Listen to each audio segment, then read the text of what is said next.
Halo Sobat Sip, Anda pasti tidak asing dengan Rans Entertainment, perusahaan yang didirikan oleh Raffi Ahmad dan Nagita Slavina.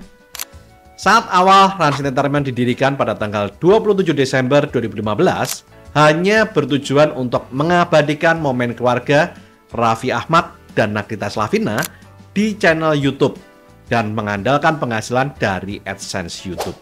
Seiring berjalannya waktu, ternyata jumlah subscriber Rans Entertainment bertumbuh sangat pesat. Bahkan saat ini, per September 2024, jumlahnya telah mencapai 26,2 juta subscriber.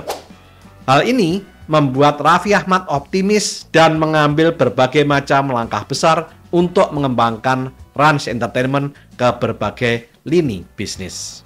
Saat ini, Rans Entertainment memiliki 12 lini bisnis dan berencana melakukan IPO atau go public di Bursa Efek Indonesia. Bagaimana proses IPO Rans Entertainment dan prospek saham Rans Entertainment setelah go public? Mari kita kupas di video yang kali ini.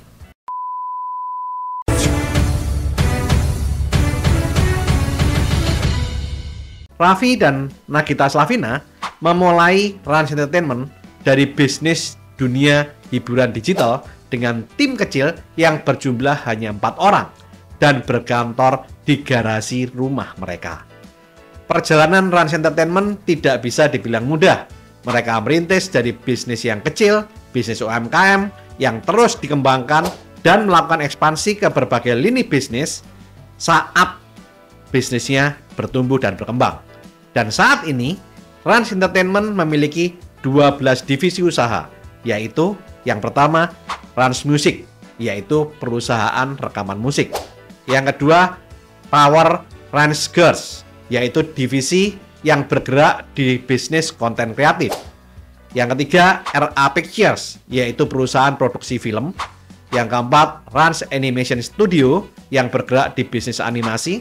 Yang kelima, Rans Esport, yang bergerak di bidang bisnis digital gamers dan telah mengakuisisi beberapa e-sport pada platform game seperti Mobile Legends, Free Fire, hingga PUBG. Yang keenam, Rans Nusantara FC, yang membeli klub sepak bola Cilegon FC. Yang ketujuh, Rans PIK Basketball Club, yang merupakan klub basket.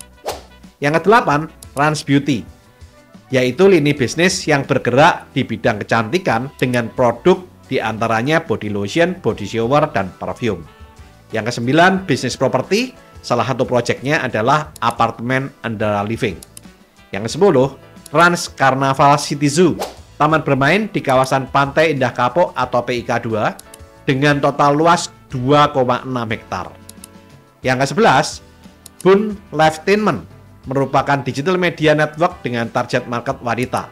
Dan yang ke-12, bisnis F&B and lifestyle dengan brand The Have Kitchen, Karageke, Ikudur Ichi Ramen, Warung Leko, dan Merawa Beach Club di Padang. Saat ini, dengan 12 lini bisnis ini, Rans Entertainment diperkirakan memiliki valuasi mencapai 3 triliun rupiah.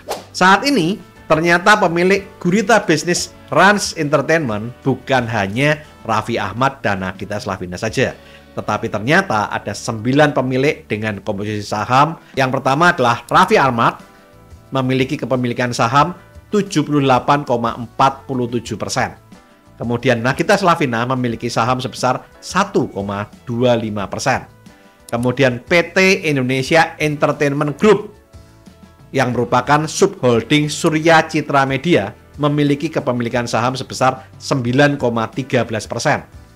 Yang berikutnya, Doni Oskaria, yang merupakan Dirut Injourney, yaitu holding BUMN pariwisata, memiliki kepemilikan saham sebesar 6,92%. Yang kelima, Sutanto Hartono, yang merupakan CEO SCMA Video dan Wakil Direktur MTech, memiliki kepemilikan saham sebesar 1,44%. Kemudian yang keenam, Kaisang Pangarep memiliki kepemilikan saham sebesar 1,15%.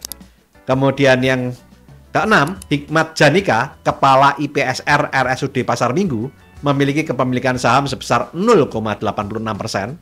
Dan yang 8, PT Ekonomi Baru Investasi Teknologi, yaitu anak usaha Bali United, memiliki kepemilikan saham sebesar 0,77%.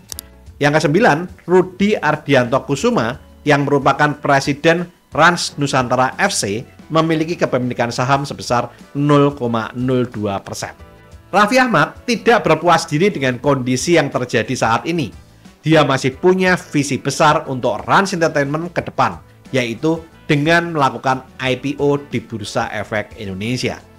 Salah satu impiannya adalah bisa memiliki perusahaan yang kuat secara fundamental, sehingga ketika dia berusia 40 tahun, bukan hanya dia yang bekerja untuk uang, tetapi uang yang harus bekerja untuk dirinya.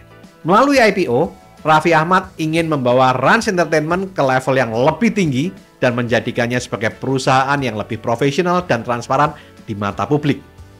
Tapi Raffi Ahmad juga tidak mau terburu-buru dan masih mencari strategi terbaik sebelum melangkah ke Bursa Efek Indonesia. Di satu kesempatan, Raffi pernah berkata, saat kita mau go public, fundamentalnya harus bagus dan juga trust orang secara personal ke saya, ke perusahaan, ke bisnisnya. Itu dulu yang harus benar-benar kita yakinkan.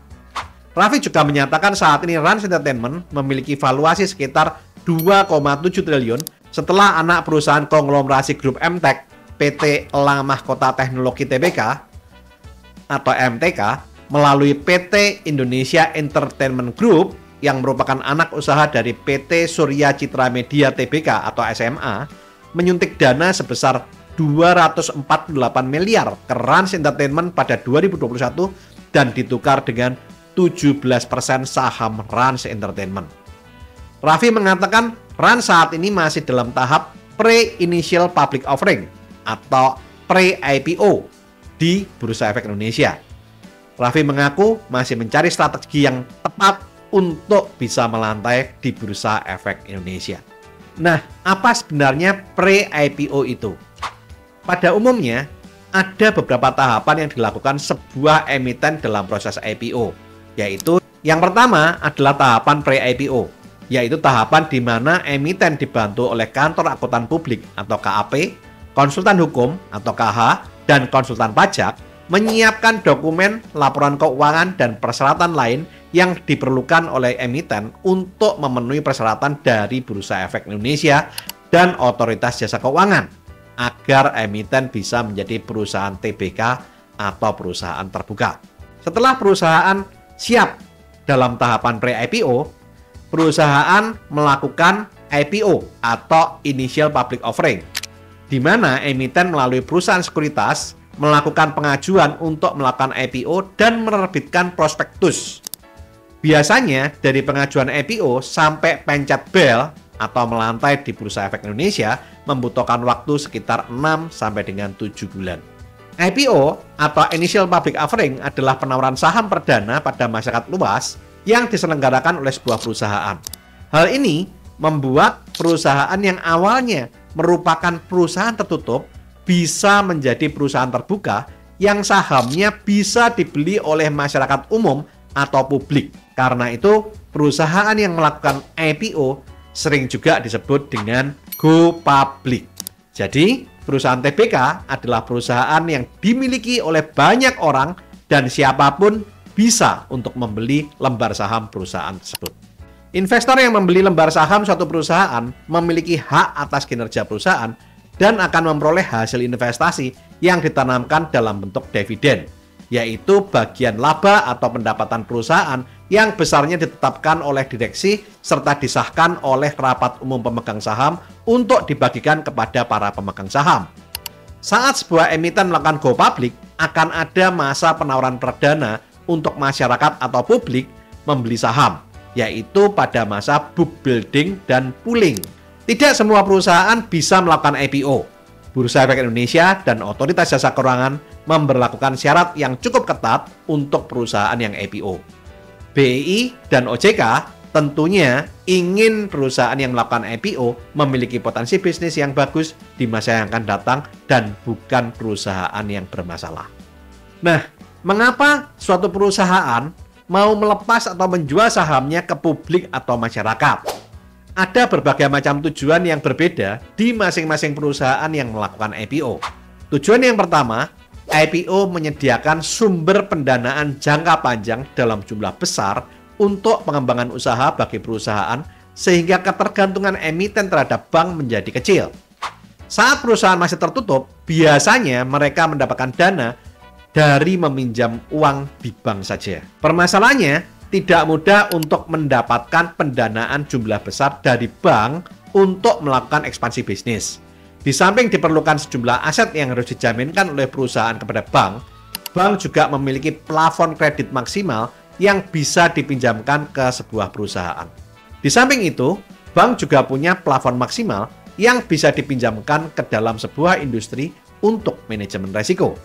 Sehingga dari sini kita tahu bahwa tidak mudah untuk mendapatkan pendanaan dalam jumlah yang sangat besar dari bank.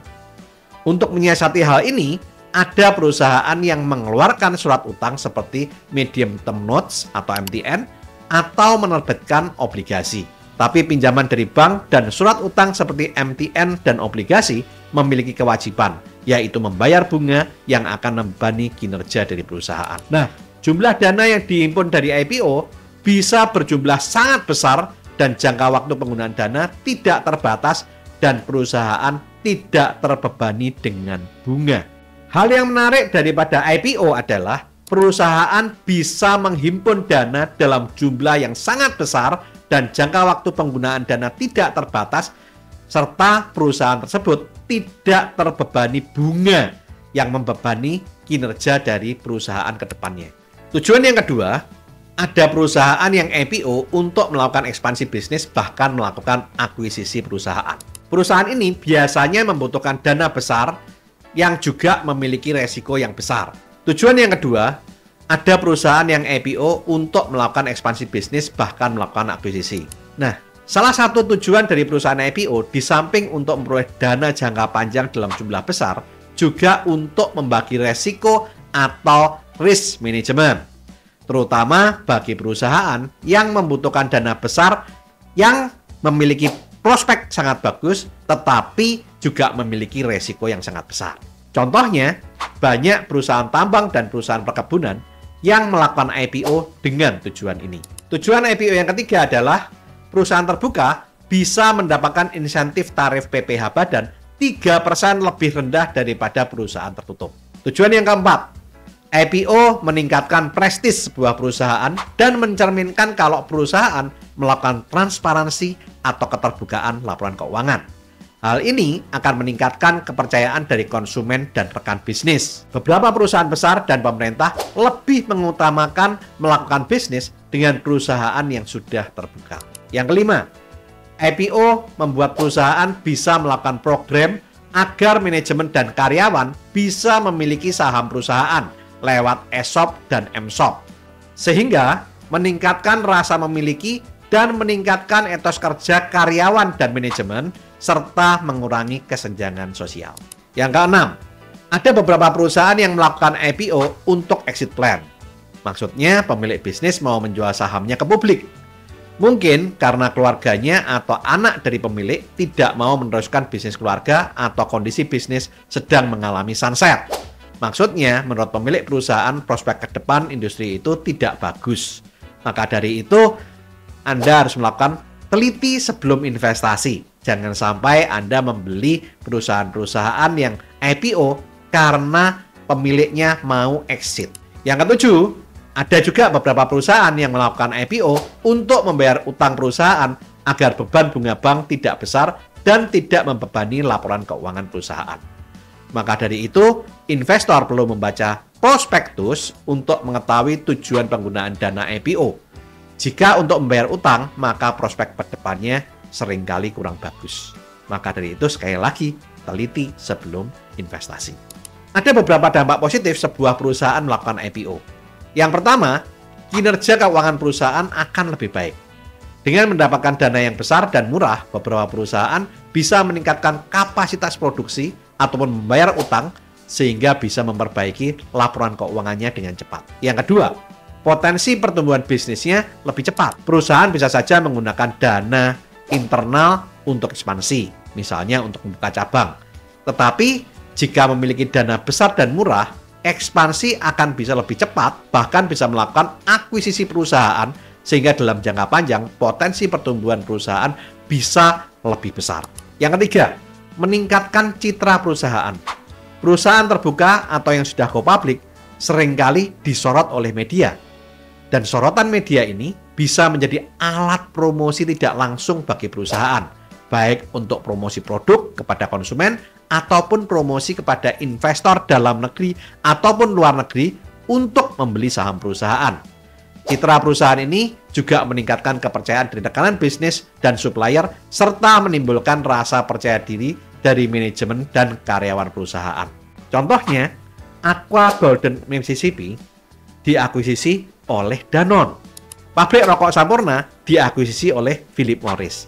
Nah, itulah contoh-contoh beberapa investor luar negeri yang tertarik untuk membeli perusahaan karena melihat meningkatnya citra perusahaan yang TPK. Di samping itu, ada banyak fund manager yang mau melakukan investasi juga untuk portofolio saham daripada para kliennya. Nah, maka dari itu, banyak sekali perusahaan-perusahaan yang tertarik IPO karena ingin citra perusahaannya meningkat. Yang keempat, meningkatkan nilai perusahaan secara keseluruhan. Dengan go public, nilai perusahaan berpeluang jauh meningkat di masa depan seiring dengan kenaikan harga sahamnya. Jika perusahaan memiliki kinerja yang baik, maka peluang kenaikan harga saham juga akan meningkat. Nah, ada beberapa manfaat membeli saham IPO bagi investor. Yang pertama, memberikan kesempatan untuk memiliki perusahaan yang sehat dan mempunyai prospek yang baik. Yang kedua, nilai investasi berkembang mengikuti pertumbuhan ekonomi. Peningkatan tersebut tercermin pada meningkatnya harga saham sehingga menghasilkan capital gain, yaitu selisih keuntungan antara harga beli dan harga jual sebuah saham. Yang ketiga, pemegang saham juga bisa memperoleh dividen, yaitu bagian laba atau pendapatan perusahaan yang besarnya ditetapkan oleh direksi serta disahkan oleh rapat umum pemegang saham untuk dibagikan kepada para pemegang saham. Biasanya, dividen dibagikan antara bulan April sampai dengan bulan Juli. Tapi, beberapa perusahaan yang dividennya besar seringkali juga membagikan dividen interim di bulan Oktober sampai Desember. Yang keempat, mempunyai hak suara dalam rapat umum pemegang saham atau RUPS.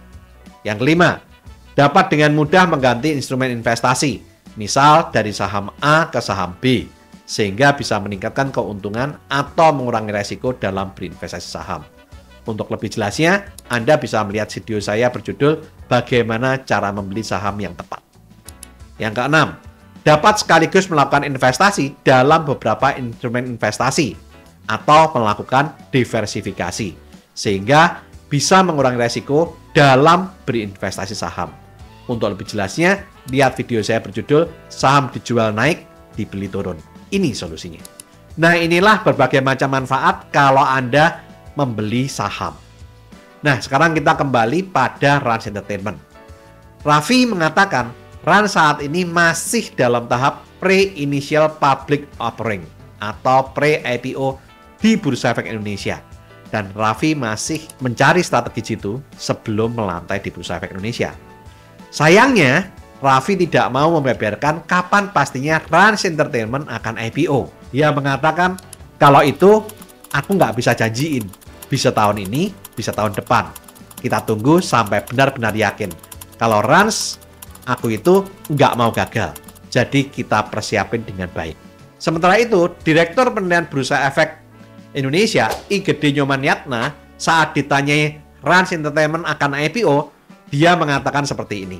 Kalau ada pihak yang mengatakan bisa kita aplikasikan dalam konteks melakukan visit. Artinya, dokumen belum kami terima.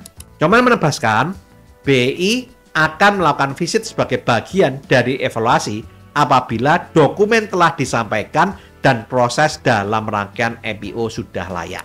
Sedangkan kalau approach itu hal yang lain, atau ingin konsultasi tentu kita akan buka semua. Namun daftar list saham perusahaan tersebut yang belum IPO belum bisa untuk disampaikan. Sampai saat ini, dokumen IPO dari Rans Entertainment belum diterima oleh Bursa Efek Indonesia dan belum ada prospektus resmi yang dirilis. Jadi, kita masih harus menunggu kapan tepatnya Rans Entertainment akan melantai di Bursa Efek Indonesia. Tapi yang jelas, Raffi dan timnya nggak mau asal-asalan. Mereka ingin memastikan bahwa segala sesuatunya sudah siap sebelum melangkah ke Bursa Efek Indonesia. Bagaimana menurutmu Sobat Sip? Anda bisa tulis di kolom komentar. Video ini dibuat untuk keperluan edukasi, bukan ajakan untuk membeli ataupun menjual saham IPO. Jika Anda membeli atau menjual saham karena melihat video ini, segala keuntungan ataupun kerugian merupakan tanggung jawab Anda pribadi. Disclaimer on. Oke, lakukan terus saving, investing, protecting agar hidup Anda makin sip.